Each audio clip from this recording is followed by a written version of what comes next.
See, it is not a matter of comparison. ಅವರ ಕಾಲದಲ್ಲಿ budget ಎಷ್ಟಿತ್ತು, ಯುಪಿಎ ಕಾಲದಲ್ಲಿ, ಇವತ್ತು ಎಷ್ಟರ ಮಟ್ಟಿಗೆ ಯುಪಿಎ ಇಂದ ಕಂಪ್ಯಾರಿಟಿವ್ ಇದು ಮಾಡಿದ್ರೆ ಎಷ್ಟರ ಮಟ್ಟಿಗೆ ಹೆಚ್ಚಾಗಿದೆ ಅನ್ನೋದನ್ನು ಕೂಡ ಗಮನಿಸಬೇಕು. ಅದನ್ನ ಗಮನಿಸಿದ್ರೆ ಆವಾಗ ಕಂಪ್ಯಾರಿಸನ್ ಒಂದು ಅರ್ಥ ಇರುತ್ತೆ. ಜೊತೆಗೆ ಚಂದ್ರಬಾಬು ನಾಯ್ಡು ಅವರಿಗೆ ಅವರು 15,000 ಕೋಟಿ ಕೊಡ್ತಾರೆ. ಯಾವ ಬೇಸಿಸ್ ಮೇಲೆ ಕೊಟ್ರು? ಏನಾರ ಒಂದು ಮಾನದಂಡ ಇರಬೇಕಲ್ವಾ? ಕೇಂದ್ರ ಸರ್ಕಾರಕ್ಕೆ ಕೊಡೋದು ಬೇಡ ಅಂತ ನಾವು ಹೇಳೋದಿಲ್ಲ. ಆ ರಾಜ್ಯಗಳು ಕೂಡ ಅಭಿವೃದ್ಧಿ ಆಗಬೇಕು ಅನ್ನೋದು ಎಲ್ಲರದು ಸರಿಸಮನಾಗಿ ಅಭಿವೃದ್ಧಿ ಆಗಬೇಕು ಅಂತ. ಒರಿಸ್ಸಾಗೆ, ಇವರಿಗೆ ಬಿಹಾರಿಗೆ 15,000 ಪ್ಲಸ್ 26,000 ಪ್ಲಸ್ 11,000 ಯಾವ ಆಧಾರದ ಮೇಲೆ ಕೊಟ್ರು? ನಮ್ಮ ಪ್ರಶ್ನೆ ಇಷ್ಟೇ. ನಮಗೆ ಕರ್ನಾಟಕಕ್ಕೆ ನೀವು ಮಲತಾಯಿ ಧೋರಣೆಯನ್ನ ಮೊದಲಿನಿಂದನೂ ಮಾಡ್ತಾ ಇದ್ದೀರಿ ಅನ್ನೋದು ನಾವು ಹೇಳ್ತಾ ಇರ್ತಕ್ಕಂಥದ್ದು. ಅದನ್ನ ನೀವು ಟ್ಯಾಕ್ಸು ನಾವು ಹೆಚ್ಚು ಹಣ ಕೊಡ್ತೀವಿ, ನಮಗೆ ಗ್ರಾಂಟ್ಗಳು ಕೊಡಿ ಅಂತ ಕೇಳಿ ಕೇಳಿ ಕೇಳಿ ನಾವು ಡೆಲ್ಲಿವರೆಗೂ ತಲುಪಿಬಿಟ್ಟು, ಸುಪ್ರೀಂ ಕೋರ್ಟ್ವರೆಗೂ ತಲುಪಿಬಿಟ್ಟು, ಇಷ್ಟೆಲ್ಲ ಆದ್ಮೇಲೂ ಕೂಡ ನೀವು ನಮ್ಮ ರಾಜ್ಯಕ್ಕೆ ಅನ್ಯಾಯವನ್ನೇ ಮಾಡ್ತಾ ಇದ್ರೆ, ಎಲ್ಲ ಕೊಟ್ಬಿಟ್ಟಿದ್ದೀವಿ, ನಾವೆಲ್ಲ ಕೊಟ್ಟಿದ್ವಿ, ಏನ್ ಕೊಟ್ಟಿದ್ದಾರೆ ಹೇಳಿ? ಹೇಳ್ಬೇಕಲ್ಲ ಏನ್ ಕೊಟ್ಟಿದ್ದಾರೆ ಅಂತೇಳಿ. ನಮಗೂ ಒಂದು 10,000 ಕೋಟಿ, ಈಗ ನಮ್ಗೆ ಹೇಳಿದ್ರು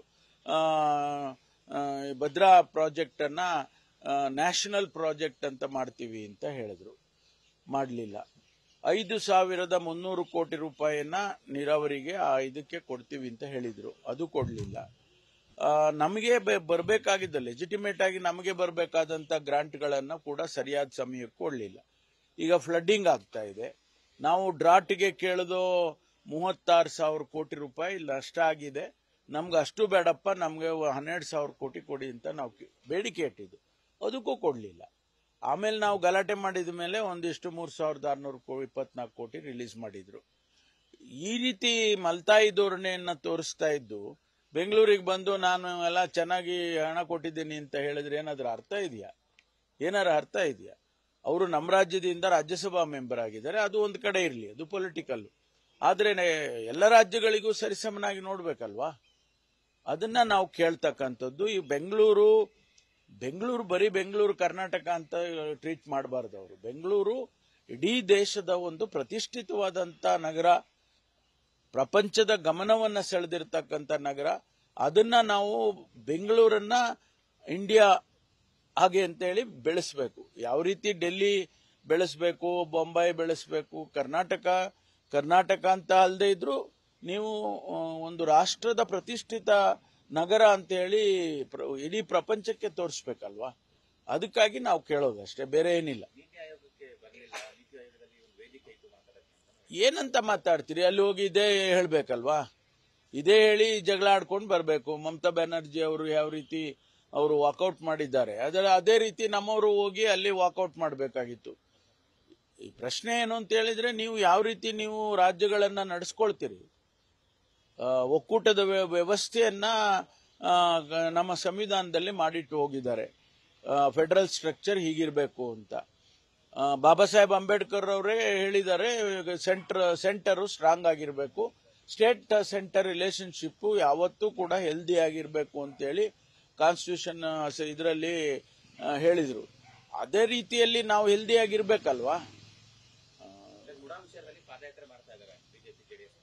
ಈಗ ಪರ್ಮಿಷನ್ ಕೊಡ್ತೀರಾ ಅಂತ? ಯಾಕಂದ್ರೆ ಈ ಹಿಂದಿನ ಪ್ರತಿಭಟನೆ, ಸಿಎಂ ಮನೆ ಮುತ್ತಿಗೆ, ಕಾರ್ ರ್ಯಾಲಿ ಎಲ್ಲಕ್ಕೂ ಕೂಡ ಸರ್ಕಾರ ತಡೆ ಹಾಕ್ತಿದೆ.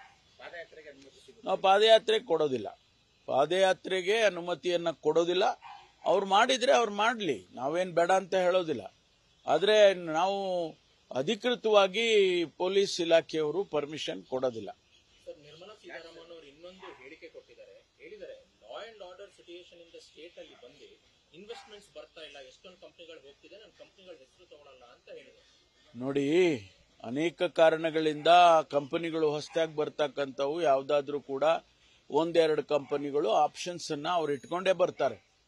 ಚೆನ್ನೈಗೆ ಆಪ್ಷನ್ ಇಟ್ಕೊಂಡಿರ್ತಾರೆ, ಕರ್ನಾಟಕ ಆಪ್ಷನ್ ಇಟ್ಕೊಂಡಿರ್ತಾರೆ, ಮಹಾರಾಷ್ಟ್ರ ಆಪ್ಷನ್ ಇಟ್ಕೊಂಡಿರ್ತಾರೆ. ಅವರು ಆಪ್ಷನ್ಸ್ಗಳು ಇಟ್ಕೊಂಡು ಬರ್ತಾರೆ. ಯಾರು ಎಲ್ಲಿ ಅವರಿಗೆ ಅನುಕೂಲ ಆಗುತ್ತೆ, ಅವರಿಗೆ ಟ್ಯಾಕ್ಸ್ ಸ್ಟ್ರಕ್ಚರ್ ನಲ್ಲಿ ಇರ್ಬೋದು, ಪವರ್ ಪ್ರಯಾರಿಟಿ ಇರ್ಬೋದು, ಲ್ಯಾಂಡ್ ಪ್ರಯಾರಿಟಿ, ಲ್ಯಾಂಡ್ ಫ್ರೀಯಾಗಿ ಕೊಡುವಂಥದ್ದು ಇರ್ಬೋದು. ಇವೆಲ್ಲ ಒಂದಷ್ಟು ಪ್ಯಾರಾಮೀಟರ್ಸ್ ಅಲ್ಲಿ ಇಟ್ಕೊಂಡು ಬರ್ತಾರೆ. ಅದರ ಪ್ರಕಾರ ಅವ್ರು ತೀರ್ಮಾನ ಮಾಡ್ತಾರೆ ವಿನಃ ಯಾರು ಬಂದು ಇಲ್ಲಿ ಆಚೆ ಹೋಗ್ತೀವಿ ಅಂತ ಯಾರು ನಮಗೆ ಇಲ್ಲಿವರೆಗೂ ಹೇಳಲಿಲ್ಲ. ಸುಮ್ಮನೆ ಇಲ್ಲದ ಅಪಾದನೆಗಳನ್ನ ಕೇಂದ್ರದಿಂದ ಅವರೆಲ್ಲ ಮಾಡೋದು ಸರಿ ಇಲ್ಲ. ಬೆಂಗಳೂರನ್ನ ನಾನು ಹೇಳಿದಾಗೆ ಬೆಂಗಳೂರನ್ನ ರಾಷ್ಟ್ರದ ಒಂದು ಪ್ರತಿಷ್ಠಿತ ನಗರ ಅಂತ ಹೇಳಿ ಬೆಳೆಸಬೇಕೆ ವಿನಃ ಕರ್ನಾಟಕಕ್ಕೆ ಸೇರಿದ್ದು ಆದ್ರಿಂದ ನಾವು ಯಾವ ರೀತಿ ಅವ್ರನ್ನ ತಡೆ ಹಾಕ್ಬೋದು ಅದು ಮಾಡ್ತೀವಿ ಅನ್ನೋ ಮನಸ್ಥಿತಿ ಇದೆಯಲ್ಲ, ಅದು ಒಳ್ಳೇದಲ್ಲ. It's not A good development. ತುಂಬಾ ಇಲ್ಲಿಗಲ್ ಇಮಿಗ್ರೆಂಟ್ಸ್ ಜಾಸ್ತಿ ಬರ್ತಾ ಇದ್ದಾರೆ ಬೆಂಗಳೂರಲ್ಲಿ ಅಂತ ಬಿಬಿಎಂಪಿಲೇ ಸ್ವತಃ ಬಾಂಗ್ಲಾದೇಶ ಅವರು ಒಂದು 3-4 ಜನ ಕೆಲಸ ಮಾಡ್ಕೊಂಡಿದ್ದಾರೆ. ಬ್ಯಾಕ್ ಗ್ರೌಂಡ್ ವೆರಿಫಿಕೇಶನ್ ತರೋ ಚೆಕ್ಸ್ ಆಗ್ತಿಲ್ಲ ಈ ವಲಸಿಗರನ್ನ. ಇಲ್ಲ, ನಿರಂತರವಾಗಿ ಅದನ್ನ ಮಾಡ್ತಾನೆ ಇದ್ದೀವಿ. ಬಾಂಗ್ಲಾದೇಶದವ್ರು ಇರ್ಬೋದು, ಆಫ್ರಿಕನ್ ಕಂಟ್ರೀಸ್ ಇಂದ ಬರ್ತಕ್ಕಂಥವ್ರು ಇರ್ಬೋದು, ಅಥವಾ ಬೇರೆ ಬೇರೆ ಯಾವುದೇ ದೇಶದಿಂದ ಇಲಿಗಲ್ ಇಮಿಗ್ರೆಂಟ್ಸ್ ಬಂದ್ರೆ ನಾವು ಅದನ್ನ ವೆರಿಫೈ ಮಾಡಿಕೊಂಡು ಅವ್ರನ್ನ ಇಮಿಡಿಯೇಟ್ ಆಗಿ ನಾವು ಡಿಪೋರ್ಟ್ ಮಾಡೋದಕ್ಕೆ ಕ್ರಮ ತಗೊಳ್ತೀವಿ. ಯಾಕೆಂದ್ರೆ ನಮ್ಮ ಹತ್ರ ಡಿಪೋರ್ಟ್ ಮಾಡೋದಕ್ಕೆ ಮೊದಲು ನಾವು ಎಂಬೆಸಿಗೆ ಇನ್ಫಾರ್ಮ್ ಮಾಡಬೇಕು, ಆಮೇಲೆ ಹೈಕಮಿಷನ್ಗಳಿಗೆ ಇನ್ಫಾರ್ಮ್ ಮಾಡಬೇಕು. ಅಲ್ಲಿ ಮಾಡಿ ಅವ್ರನ್ನ ಅನಂತರ ಅವ್ರನ್ನ ಆ ದೇಶದ ಅವರ ಅನುಮತಿ ಮೇಲೆ ಅವ್ರನ್ನ ವಾಪಸ್ ಕಳಿಸುವಂತ ಕೆಲಸ ಮಾಡ್ತೀವಿ. ಈಗ ಲಾರ್ಜ್ ನಂಬರ್ ಆಫ್, ನಾನು ಮೊನ್ನೆ ಕೂಡ ಸದನದಲ್ಲಿ ಉತ್ತರ ಕೊಡುವಾಗ ಹೇಳಿದ್ದೆ, ನಾನು ಸುಮಾರು 150 ಜನ ಡಿಪೋರ್ಟ್ ಮಾಡಿದ್ದೇವೆ ಅಂತ ಹೇಳಿ ಮಾತನ್ನ ಹೇಳಿದ್ದೆ ನಾನು. ಅದು ಈ ಡ್ರಗ್ಸಿಗೆ ಸಂಬಂಧಪಟ್ಟಂತ ರೀತಿಯಲ್ಲಿ. ಅದೇ ರೀತಿ ಬೇರೆಯವರು ಯಾರು ಬಂದ್ರೆ ಬಾಂಗ್ಲಾದೇಶದವ್ರನ್ನ ಕೂಡ ಬಹಳ ಜನನ ನಾವು ಕಳಿಸಿದ್ದೇವೆ ವಾಪಸ್ಸು. ಅವ್ರನ್ನ ಅಲ್ಲಿವರೆಗೂ ಕರ್ಕೊಂಡೋಗಿ ಬಾರ್ಡರ್ವರೆಗೂ ಕರ್ಕೊಂಡೋಗಿ ಬಿಟ್ಟು ಬಂದಿರೋ ಉದಾಹರಣೆಗಳು ಕೂಡ ಇದೆ. ನಾವು ಗಮನ ಹರಿಸ್ತೀವಿ. ಅವ್ರು ಯಾರು ಇಲ್ಲಿ ಇಲ್ಲಿಗಲ್ ಆಗಿ ಇದ್ರೆ ಅದನ್ನ ಕ್ರಮ ತಗೊಳ್ತೀವಿ. ಜೊತೆಗೆ ಯಾರು ಫೇಕ್ ಡಾಕ್ಯುಮೆಂಟ್ಸ್ ಮಾಡಿಕೊಡ್ತಕ್ಕಂಥವ್ರು ಕೂಡ ಇಲ್ಲಿ ಸಿಕ್ಕಿರ್ತಕ್ಕಂಥದ್ದು, ಅಂಥವ್ರನ್ನು ಕೂಡ ಹಿಡಿದು ಅವ್ರ ಮೇಲೆ ಕೂಡ ಕ್ರಮ ತಗೊಳ್ತೀವಿ.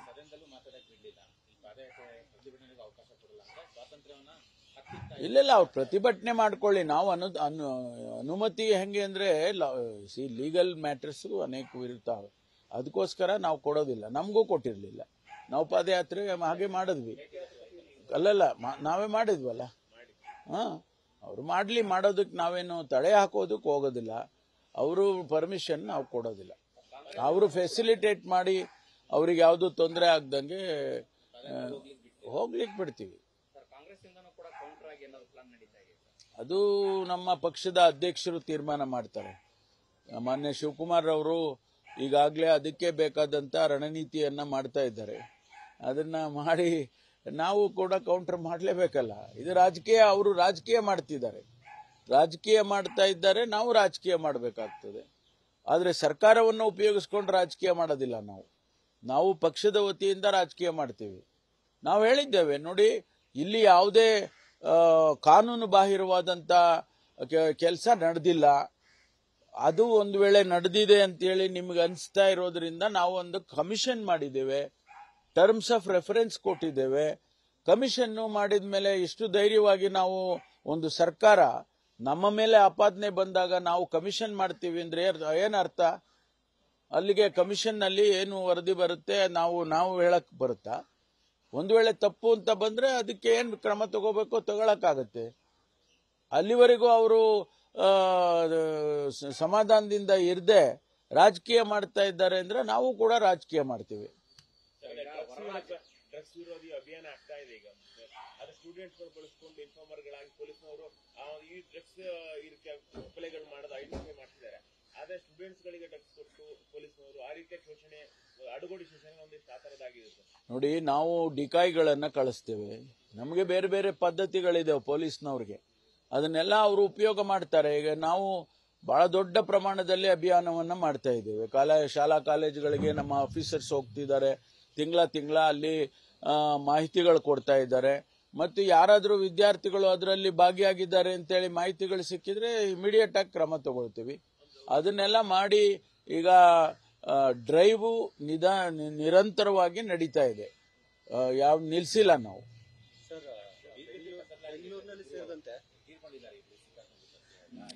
ಹೌದು, ನಿನ್ನೆ ರಾತ್ರಿ ಆಗಿರ್ತಕ್ಕಂಥದ್ದು ಅನ್ಫಾರ್ಚುನೇಟು. ಅವರು ಅವರು ಇಬ್ಬರು ತೀರ್ಕೊಂಡಿದ್ದಾರೆ. BBMPನವರು ಅದೇನು ಕ್ರಮ ತಗೋಬೇಕು, ಅವರಿಗೆ ಅವರ ಕುಟುಂಬದವರಿಗೆ ಕಾಂಪನ್ಸೇಷನ್ ಕೊಡೋದು ಅದೆಲ್ಲ ಅವರೇ ಮಾಡಬೇಕು, ಮಾಡ್ತಾರೆ ಅಂತೇಳಿ ಅನ್ಕೊಳ್ತೀನಿ ನಾನು. ಹೇಳಿದೆ, ರಿಯಾಕ್ಟ್ ಆಯ್ತು. ನೀವು ಲೇಟಾಗಿ ಬಂದ್ಬಿಟ್ರಿ. ಡಂಪ್ ಮಾಡ್ಕೊಳ್ರಿ.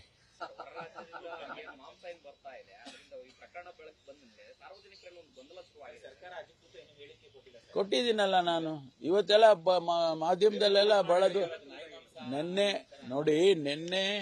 ನಿನ್ನೆನೆ ನಾನು ಹೇಳಿಕೆ ಕೊಟ್ಟಿದ್ದೀನಿ ಅಧಿಕೃತವಾಗಿ.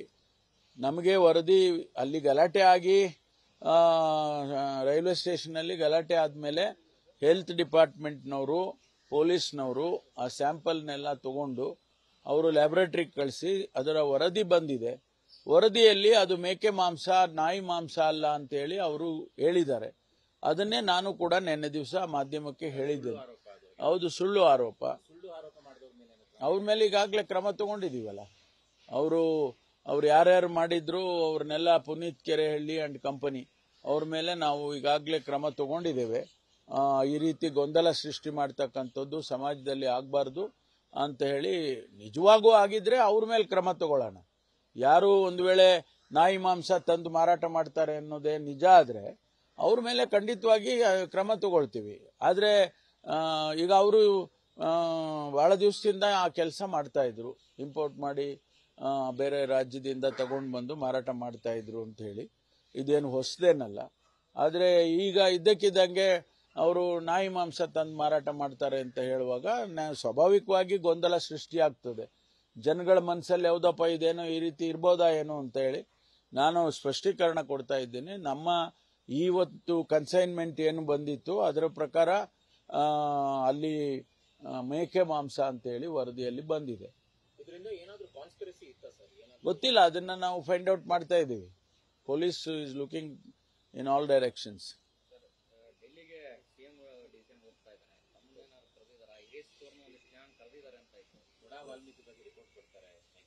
ಗೊತ್ತಿಲ್ಲಪ್ಪ. ಈಗ ಅಧ್ಯಕ್ಷರು ಮತ್ತು CLP ನಾಯಕರು ಅಂದ್ರೆ ಮುಖ್ಯಮಂತ್ರಿಗಳು ನಮ್ಮ ಪಕ್ಷದ ಹೈಕಮಾಂಡ್ನವ್ರು ಕರೆದಾಗ ಹೋಗೋದು ಏನು ಹೊಸದೇನಲ್ಲ.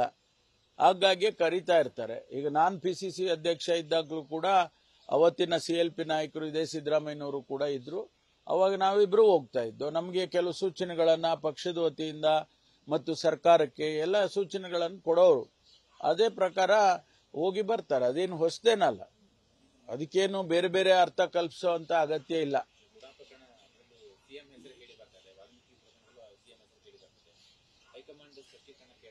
ಇಲ್ಲ, ಆ ರೀತಿ ಏನು ನನಗೆ ಗೊತ್ತಿದ್ದಂಗೆ ಆ ರೀತಿ ಏನಿಲ್ಲ. ನನಗೆ ಗೊತ್ತಿದ್ದಂಗೆ, ನನಗೆ ಮಾಹಿತಿ ಸ್ವಲ್ಪ ಕಮ್ಮಿ ಇರ್ಬೋದೇನೋ ಗೊತ್ತಿಲ್ಲ. ಆದ್ರೆ ನನಗೆ ಗೊತ್ತಿದ್ದಾಗೆ ಆ ರೀತಿ ಏನು ಕಾಣಿಸ್ತಾ ಇಲ್ಲ. ನ್ಯೂಸ್ ಫಸ್ಟ್, ನಿರ್ಭೀತಿಯಿಂದ ನಿಮ್ಮ ಪರವಾಗಿ.